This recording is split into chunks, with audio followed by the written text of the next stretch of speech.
बंसी सेठ की किराने की दुकान पर बैठा झींगा दुकान के सामने वाली गली से लोगों को रास्ते पर आते जाते निहारता और मक्खियां मार रहा होता है।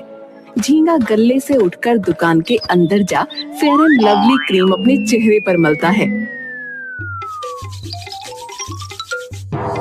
और दोबारा आकर गल्ले पर बैठ जाता है। प्रभु जी, अब तो किसी ग्राहक को भेज दो। सुबह के 6 बजे से बैठा हूँ, लेकिन अब तक एक ग्राहक भी नहीं आया और न ही कोई मैना आई। झुमरी इठलाते हुए झींगा की दुकान पर आती है। क्या सेवा करूं? आप तो बड़े दिनों के बाद हमारी दुकान पर आई हैं। तू क्या मेरी सेवा करेगा? कल मैं तेरे बगल वाले कल्लू हलवाई की दुकान पर गई थी। उसने मुफ्त में मुझे शुद्ध खोए की मिठाई खिलाई। अरे क्या बात करती हैं आप? है वो तो एक नंबर का बेईमान है। खोए में आलू मिक्स करके बेचता है। रुक जाइए आप, मैं असली माल खिलाता हूँ। झींगा अपनी दुकान की भरनी से नान खटाई के बिस्कुट निकालकर झुमरी को देता है। झुमरी स्वाद लेकर बिस्कुट बड़े चाव से खाती है और झींगा प्यार भरी निगाहों से उसे देखता रहता है। बिस्कुट अच्छे हैं। अच्छा चल बता, कितने पैसे हुए? और एक नहाने का अच्छा वाला साबुन भी दे दे। अब ले झुमरी, मैं क्या तुझसे पैसे लूंगा? राम जी सच कहता हूँ, ये मेरी दुकान नहीं है, नहीं तो मैं सारी दुकान तुझे खिला देता। क्या?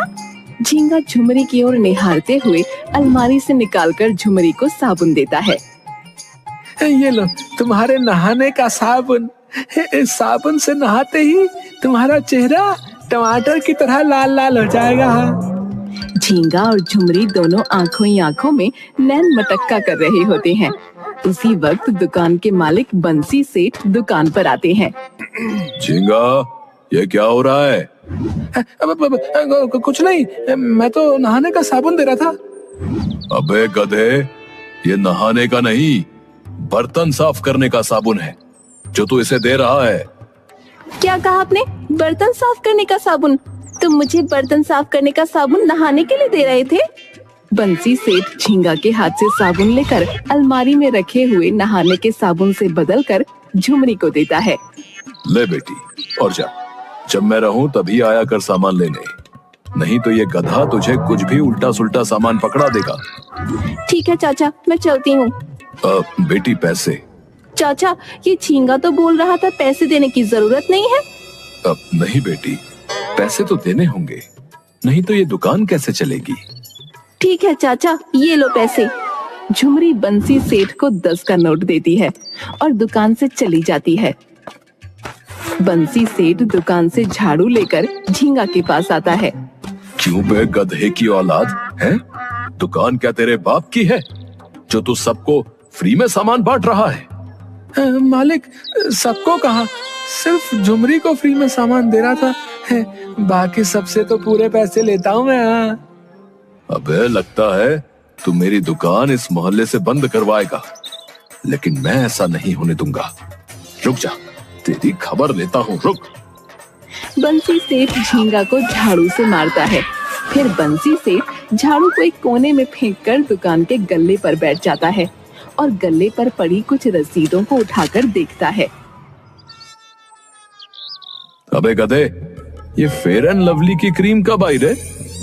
दुकान में तो नजर नहीं आ रही है। मालिक, वो सारी बिक गई। अरे वाह, क्या बात है, एक ही हफ्ते में आधी दर्जन क्रीम इस मोहल्ले में बिक गई। वाह वाह वाह वाह। जी जी जी सेठ जी। बंसी सेठ झींगा के चेहरे की ओर बड़े गौर से देखता है। अरे झींगा, अभी कुछ दिन पहले तक तेरा चेहरा काले जिन की तरह लग रहा था, पर आज ये काफी चमक रहा है। ये कैसे हुआ? ये सब तो आप ही की वजह से हुआ है सेठ जी। ओह, अब समझा, क्रीम का इस्तेमाल यहाँ हो रहा है? बंसी सेठ दोबारा झाड़ू उठाकर झींगा की पिटाई करता है और झींगा खुद को बचाने के लिए वहाँ से भाग जाता है। दूसरी तरफ दुकान के बाहर कल्लू हलवाई, जो झुमरी को बहुत पसंद करता था। कहो झुमरी, ले लिया साबुन? वैसे तुम्हें साबुन की क्या जरूरत है? तुम तो वैसे ही परी हो। तुम्हें राज की एक बात बताऊं, ये परी रात को 12 बजे उल्टे पैरों वाली चुड़ैल बन जाती है। अब ये बात कितनी सच है ये देखने के लिए तो मुझे रात के 12 बजे तुम्हारे पास आना होगा। बोलो कब आ जाऊं? आज रात को आ जाऊं? अरे मेरी पूरी बात तो सुन लो। चुड़ैल बनने के बाद आसपास जो भी इंसान होता है ना, ये चुड़ैल उसे खा लेती है। तुम एक बार सेवा का मौका तो दो, मैं तो उसके लिए भी तैयार हूँ। लेकिन मुझे सड़ी हुई चीज पसंद नहीं, इसलिए तुम्हारा नंबर आज क्या कभी नहीं आएगा। गुस्से में अपने घर चली जाती है। झुमरी के घर पर हरी अपनी माँ और पिताजी के साथ कुर्सी पर बैठा होता है और झुमरी की अम्मा हाथ में पंखा लेकर उन्हें हवा कर रही होती है। कमरे में बिजली नहीं होती। आज ही इस बिजली को जाना था, कमबख्त गर्मी बहुत पड़ रही है। सही कहा आपने, अब तो ऐसा लगता है जैसे गर्मी नहीं आग बरस रही है।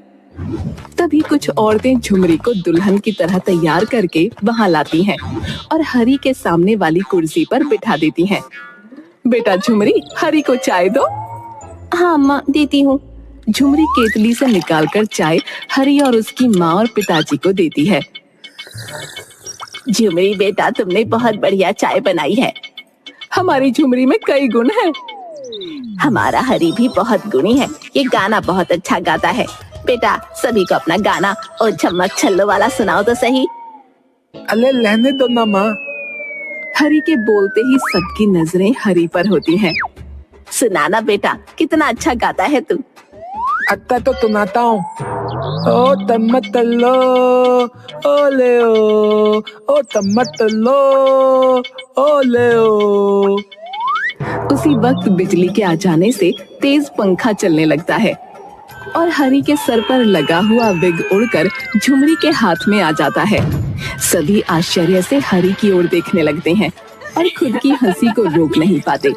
हरी जल्दी से अपना विग झुमरी के हाथ से लेता है और वहां से भाग जाता है। उसके पीछे उसके माँ बाप भी दौड़ते हैं। अम्मा, तुम्हें मेरी शादी करने के लिए यही गंजा मिला क्या? मुझे माफ कर दे बेटा, मुझे क्या पता था कि वो गंजा है। जब हम लखनऊ तुम्हारे मामा के घर शादी में गए थे, वहीं पर इस गंजे की माँ से मेरी जान पहचान हुई थी और ये गंजा भी तो वहाँ पर था। तभी कल्लू हलवाई झुमरी के घर आता है। कल्लू झुमरी और उसकी अम्मा की सारी बातें सुन लेता है। अम्मा बाहर आओ। आई, लगता है कल्लू आया है। मैं उसके पैसे देकर आती हूँ अभी। हाँ बेटा, ले तेरे पैसे। अरे अम्मा, तुम भी कैसी बातें करती हो? एक तरफ तो बेटा बोल रही हो और दूसरी तरफ पैसों का हिसाब लेकर बैठी हो। तभी अंदर से झुमरी आती है। तो यहाँ पैसे लेने नहीं तो क्या हमारा हाल पूछने आया है? मैं तो इधर से गुजर रहा था तो सोचा अम्मा का हाल चाल पूछ लो। तू अपनी बकवास बंद कर और मुझे सब पता है तू यहाँ क्यों आया है। अरे झुमरी, तू अंदर जा, मैं अभी आती हूँ। कल्लू, ये ले बेटा तेरे पैसे। अम्मा मुझे माफ करना, लेकिन मैंने तुम्हारी और झुमरी की सारी बातें सुन ली। वैसे तुम्हें झुमरी की शादी के लिए इतना परेशान होने की क्या जरूरत है? अपने यहाँ भी तो कितने अच्छे अच्छे लड़के हैं और फिर झुमरी तो देखने और सुनने में भी अच्छी है। तुम आसपास इसके लिए रिश्ता क्यों नहीं देखती?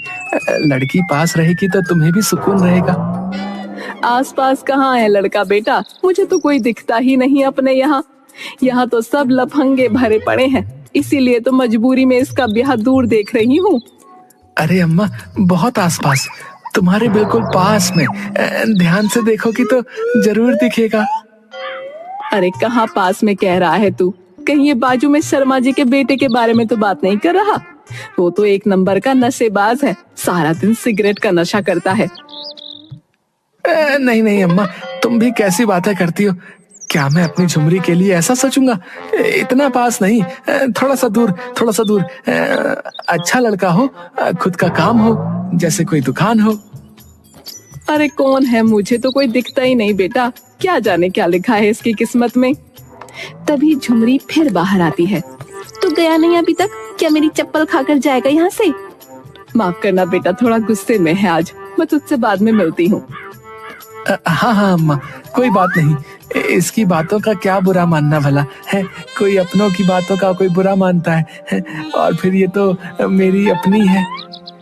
तू चाहता है कि मैं अपनी चप्पल निकालूं? अम्मा मेरी बात पर गौर करना, है ना। अपने आसपास तुम जरूर देखना, है ना, दिखाई देगा तुम्हें, है। तू निकल रहा है कि नहीं? कल्लू वहां से चला जाता है। अरे तू क्यों उसको ऐसे गालियां देती है? कितना भला तो है बेचारा, आते जाते खैर खबर लेता है। आजकल के जमाने में कौन किसको पूछता है। अम्मा तू बहुत भोली है, इनकी बातों को नहीं समझती। हाँ हाँ, तू तो बड़ी समझदार है। चला बैठ मेरे पास। झुमरी अम्मा की गोद में सर रखकर बैठ जाती है और उसकी अम्मा उसके बालों में अपना हाथ फेरती है। अम्मा एक बात कहें? बोलना बेटा, क्या बात है? अम्मा अगर आपको ठीक लगे तो क्या हम अपनी शादी की बात खुद चलाएं? कहाँ? नीचे गली में वो बंसी की जो दुकान है ना, वहाँ। झुमरी की अम्मा आगे कुछ भी नहीं सुनती और बीच में ही बोल पड़ती है। वो बंसी सेठ है, तेरा दिमाग ठिकाने पर है? वो तेरे पिता की उम्र का है और तू उससे शादी की बात करना चाहती है? अम्मा मुझे मेरी बात तो पूरी करने दो, बीच में ही बोल पड़ी। मैं उस मोटे बंसी सेठ की बात नहीं कर रही, बल्कि उसकी दुकान पर काम करने वाले झींगा के बारे में बात कर रही हूँ। वो काला कलूटा झींगा? तेरी मत मारी गई है। तू कहाँ हूर जैसी और वो कहाँ काला शैतान। और तो और तेरे बाबा तुझे जान से मार देंगे। झुमरी की अम्मा गुस्से में बाहर चली जाती है। तभी झुमरी के मोबाइल पर झींगा का फोन आता है। झुमरी फोन उठाती है। कैसी हैं आप? ठीक हूँ। लगता है मूड खराब है। अम्मा ने कुछ कहा क्या? और बाबा हमारी शादी के लिए मान तो गए ना? नहीं, अम्मा ने साफ इनकार कर दिया और बाबा से बात करने की तो मेरी हिम्मत ही नहीं है। तुम्हें तो पता है ना कितना गुस्सा करते हैं। देखो झुमरी, तुम परेशान मत हो। हाँ, अभी भी हमारे पास एक और रास्ता है। हम दोनों भागकर दिल्ली चलते हैं। वहाँ मेरे एक पुराने रिश्ते के चाचा रहते हैं। कुछ दिन हम दोनों उनके घर रह लेंगे और फिर अपना खुद का अलग घर ले लेंगे। तुम सच कह रहे हो? मुझे बताओ ना कब भागना है। मेरा बचपन से सपना था किसी के साथ भागकर शादी करूंगी और अब लगता है कि वो सपना सच में पूरा हो जाएगा। अरे वाह, फिर तो तुम्हारा सपना भी पूरा हो जाएगा। लेकिन हमें कुछ पैसों की जरूरत पड़ेगी। क्या तुम्हारे पास कुछ पैसे हैं? हाँ है ना, अम्मा ने आज सुबह ही मुझे मार्केट से सब्जी लाने के लिए 200 रुपए दिए थे। वो पैसा भी है मेरे पास। हट पगली, 200 रुपए में क्या होता है? मेरे कहने का मतलब है हमें 1-2 लाख रुपए की जरूरत पड़ेगी। उतने तो नहीं है। अच्छा, कुछ जेवर है? हाँ बहुत है, मेरे भी है और अम्मा के भी। सब लॉकर में बंद है और चाबी अम्मा के बेड पर सिरहाने रहती है। तो चाबी चुरा लो और सारे जेवर एक बैग में भरकर मुझे अपने घर के पीछे आज रात में मिलना। ठीक है। चलो अब फोन रखता हूँ, रात को मिलेंगे। रात के अंधेरे में झुमरी अपनी अम्मा और बाबा के कमरे में जाती है। अपनी अम्मा के तकिए के नीचे से चाबी लेकर तिजोरी से सारे जेवर बैग में भर के फिर कमरे से बाहर आ जाती है। अचानक झुमरी के बाबा की नींद खुल जाती है। अपने कमरे का दरवाजा खुला देखकर बाहर आते हैं। अंधेरे में झींगा कंबल ओढ़ झुमरी के घर के पास आता है। झुमरी के बाबा कमरे की खिड़की से बाहर देखते हैं और उनकी नजर गली में झींगा पर पड़ती है। वो घर के नीचे आते हैं,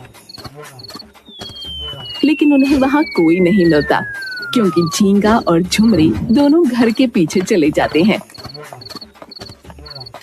कि क्या चोरों की तरह आए हो? हैं? तो क्या झुमरीन खान बन के आता है? लगता है तेरे अब्बा ने मुझे देख लिया है। जल्दी यहाँ से निकलना होगा। ला, जल्दी से ये जेवरों का थैला मुझे दे दे। नहीं, चलो पहले यहाँ से भागते हैं, फिर मैं तुम्हें आगे चलकर ये थैला दे दूंगी। अरे जितना कह रहा हूँ उतना कर। हाँ। तुम ये कैसी बातें कर रहे हो? झींगा अपनी जेब से चाकू निकालकर झुमरी की गर्दन पर रख देता है। चल, अब जल्दी से ये जेवरों का थैला मुझे दे दे, वरना ये चाकू तेरी गर्दन पर चल जाएगा और तू यहीं पर ढेर हो जाएगी। हे भगवान, तुम ये क्या कर रहे हो? मैंने तुम पर विश्वास किया था और तुम मुझे धोखा दे रहे थे। तुम्हें तो नरक में भी जगह नहीं मिलेगी। झुमरू जबरन झींगा के हाथ से चाकू छीन लेती है और झींगा के पिछवाड़े बम पर चाकू घोंप देती है। उसी वक्त गली की सारी लाइटें जल जाती हैं। चारों ओर से लोग झींगा को घेर कर झींगा की खूब पिटाई करते हैं। झुमरी के एक हाथ में थैला होता है और दूसरे हाथ में चाकू। लोग झींगा को अधमरा छोड़कर धीरे धीरे झुमरी के पास आते हैं। वाह बेटी, आज तो हाथ की सफाई अच्छी हो गई। हाँ, हाथ की सफाई? तुमने कमाल कर दिया, एक चोर को मार गिराया। हाँ, कई महीनों से इस मोहल्ले में चोरियां हो रही थी, लेकिन कोई इस चोर को पकड़ नहीं पाया। आज झुमरी की वजह से ये हमारे कब्जे में है।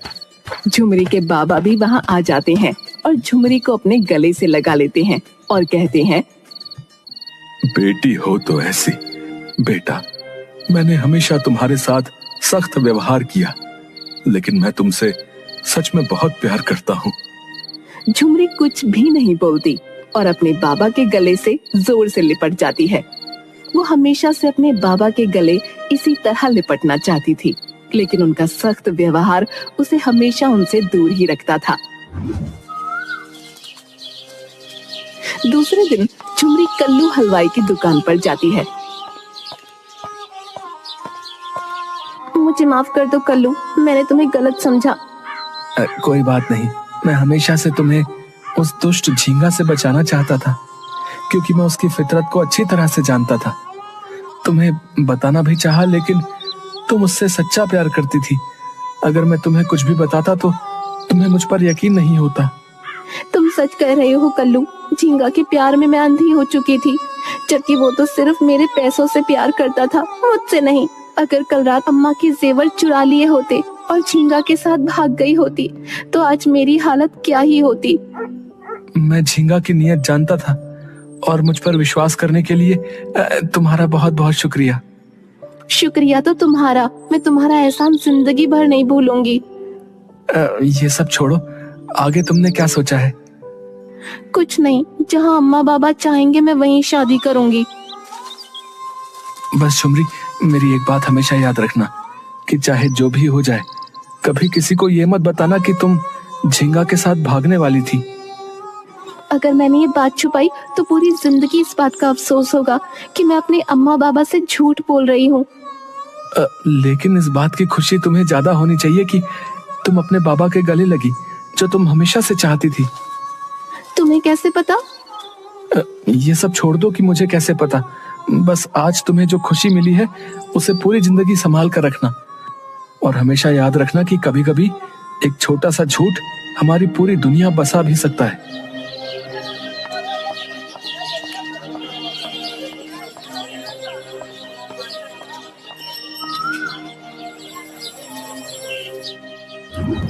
झुमरी के अम्मा बाबा ने झुमरी की शादी कल्लू हलवाई से कर दी और वो दोनों खुशी खुशी अपनी दुकान चलाते और झुमरी अपने अम्मा बाबा की नजरों के सामने ही रहती।